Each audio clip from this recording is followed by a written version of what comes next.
Some time ago, I was requesting feedback in one of my videos, and one of the suggestions made was that I did some Det var vel themed nok ærgerligt. Vi videos. prøver igen.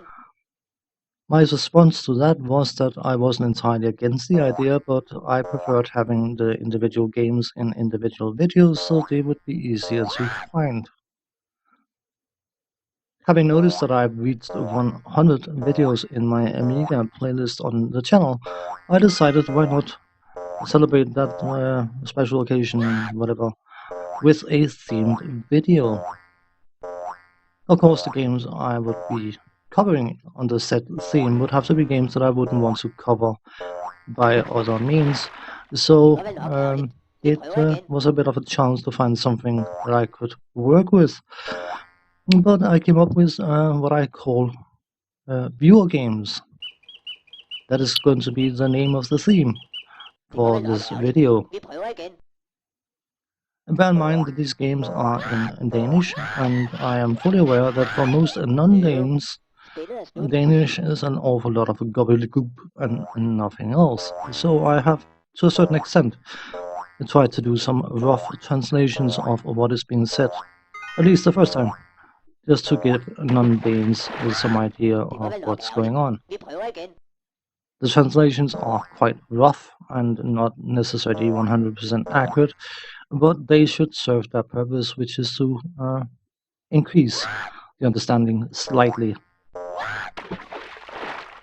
Det var vel nok ærgerligt. The Vi game prøver in the igen. background is Oswald, where you play a polar bear who jumps from ice floes to ice floes and the occasional whale, dodging birds, angry Eskimos, and other obstacles, and try to collect as many parcels as possible before reaching the goal at the end. Now, the gameplay loop is extremely simple, and it had to be.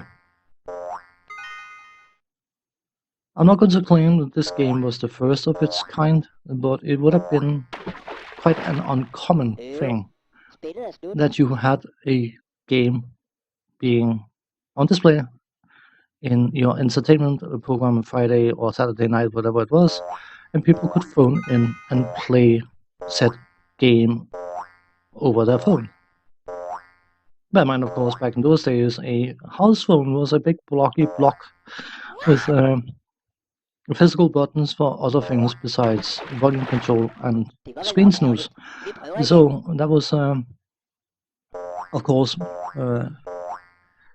somewhat different from what we know nowadays, but people were playing using the numeric keys on their phone, roughly equivalent to how you would use the numeric keys on a numeric keypad. Det var vel nok ærgerligt. Vi prøver igen. The gameplay loop is simple, definitely, but the Det var vel nok ærgerligt. stages themselves Vi prøver igen. are not simple as such. You I still have to know the path in many cases in order to not get stumped. And while there was a certain reticence against the game being released for the general public sometime after it had been showcased on whatever television program it was, due to it being extremely simple, for someone who'd never played a computer game and wasn't familiar with how those contraptions worked, a game like Oswald would have Det var been vel nok quite ærgerligt. Vi prøver igen. challenging. Looking at Super Oswald, which was a continuation, light sequel, whatever, Det var vel nok ærgerligt. to Vi prøver Oswald, igen. the difficulty seemed to have been toned Det var vel down a nok touch. ærgerligt. Vi prøver igen. And of course, there was added some extra features, among them the option to turn into Super Oswald, which is not being showcased in this video. By the way, I accidentally started a two-player game because I'm super competent at what I'm doing. The graphical point of view is not necessarily spectacular, but it does what it needs to do. You can tell that the main character, the one you are in control of, is a bear-like creature. You can tell what the is solid to land on and what is not solid to land on, and you can identify the parcels, the birds, the whales, the Eskimos, and all that good stuff. So, from a graphical point of view, Det var vel nok ærgerligt. it may Vi not be prøver igen. spectacular, but it would have been decent looking back then at least. And of course, it serves the purpose it was created to do. The sound effects are quite decent, even though the boing gets a bit old after about 30 seconds of play, and while the speech is of, again, somewhat high quality, after a few minutes of play, you just want the bloody bear to shut up.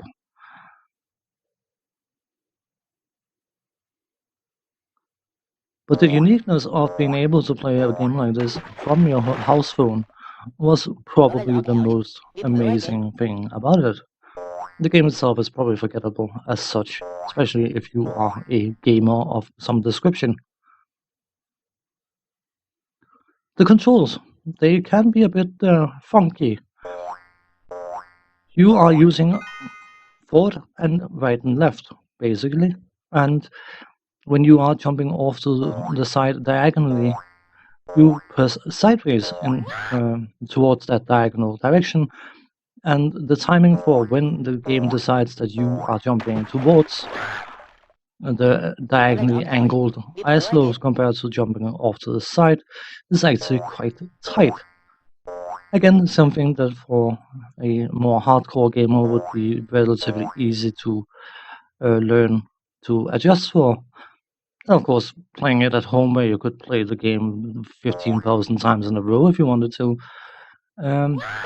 it wouldn't be much of a challenge, but for someone who'd never played a game like before, this could actually relatively easily be very, very difficult. And after that, Oswald, of course, a much more popular and much more loved game appeared some time after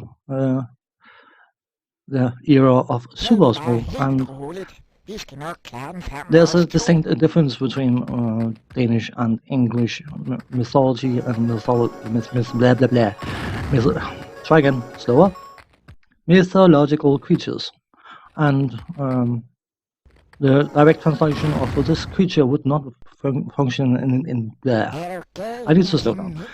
It would not function in English because it would be troll, and troll is a big bulky thing. So I assume this would be equivalent to a goblin. So welcome to Hugo the Screen Goblin, that is what I'm going to call it.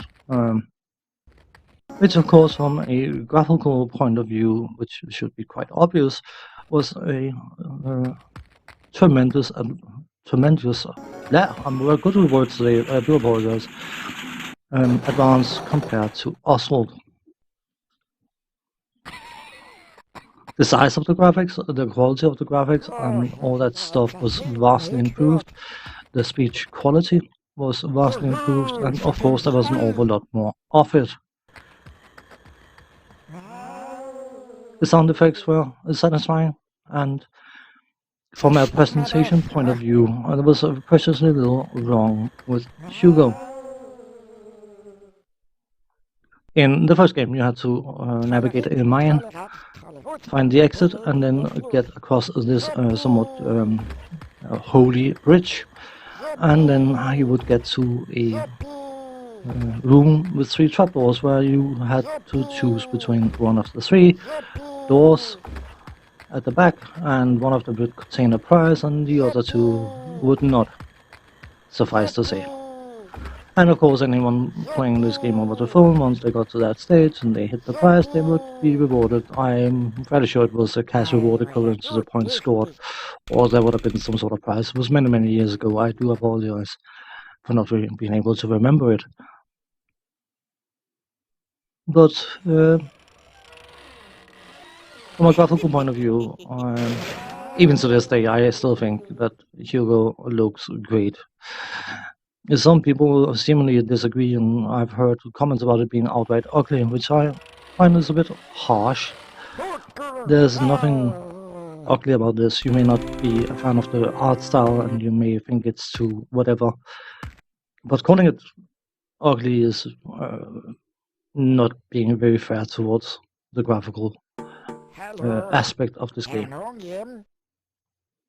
The overall sound design and quality of the sound is very, very high, and because of the added speech in this game compared to the earlier Oswald, quite a bit of humor was added to the game as well. Every single time the poor Hugo gets run over, smacked, exploded, knocked back by a branch or whatever, he comes up with some sort of comment, and some of them are translatable and some of them are definitely not, because it wouldn't make any sense in English. There's one point later in the video when Hugo will be smacked in the face by a branch, and he will say something to the tune of "I almost got a stick in my ear," which of course makes very little sense in English, but in Danish is a phrase for someone being extremely drunk. So, some humor that would probably gone over the head of a younger audience, but people of a slightly higher age would have their giggles out of it. The gameplay is undeniably simple, but there is one thing I want to mention, and that is the fact that I very recently covered Dragon's Lair on the Amiga. The original Dragon's Lair, not necessarily the Amiga version, was considered to be a bit of a legend. In essence, what a Dragon's Lair, the arcade, was one huge animated sequence that was chopped into small chunks of animation, and depending on the player's input, up, down, left, right, or fire with controls of the arcade, the game would skip to a certain sequence and play that sequence. Assuming that you got the correct sequences to play in a certain order, you would reach the end of the game and complete the game. But from a technical point of view, the controls of the arcade was basically a very, very advanced remote control. That's probably simplifying things a bit, but you know what I mean. And from that foundation level, a game like this is not that different.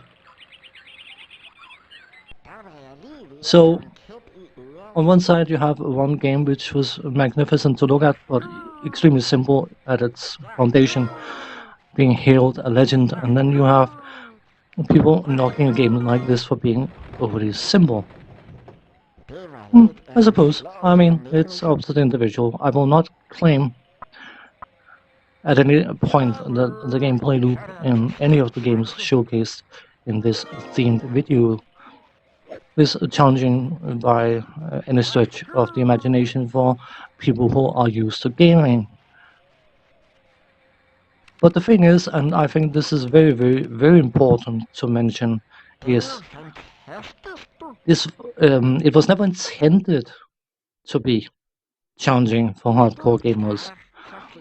You can argue for or against the fact that the games were eventually made available for the public to buy and play at home, but outside of adding arcade versions to the home computer versions, which were slightly more difficult and slightly more challenging and slightly longer versions of the TV version, the game was meant to be played by people who played very few games or never played games at all.